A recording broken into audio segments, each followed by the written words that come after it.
Ayan po guys, no, update po tayo ulit regarding po sa Non-Photo Pro License Upgrade Caravan Program po ni Mobit po, no. So good news po ito sa mga nag-aabang po nito sa programa na ito dahil po napakarami pa po talaga inquiry regarding po dito, no, sa Non-Photo Pro License Upgrade Caravan.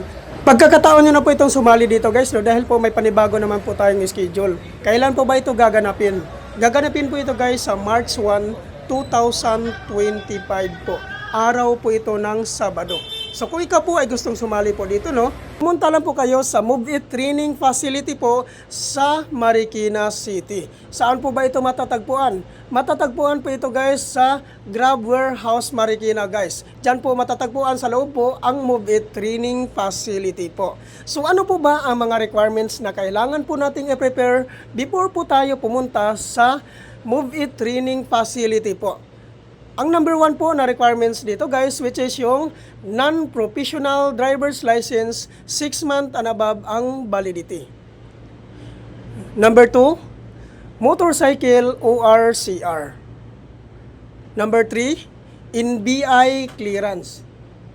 Number 4, 2020 motorcycle year model. Number 5, tax identification number or TIN number.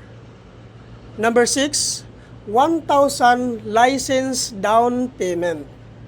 At number 7 po, no LTO violation.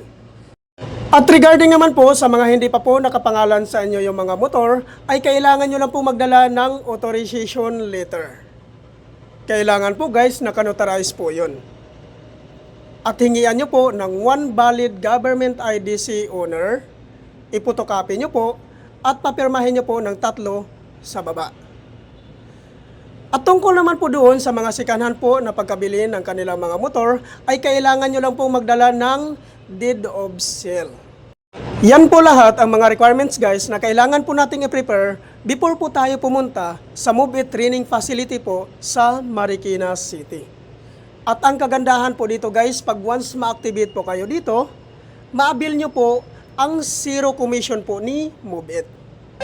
Ano po ba ito ang tinatawag na zero commission ni Move It? Pag once ma-activate ka na po dito at mag-start ka na pong bumiyahe, hindi ka po kakaltasan ni Move It sa kanilang commission sa loob po ng 2 linggo.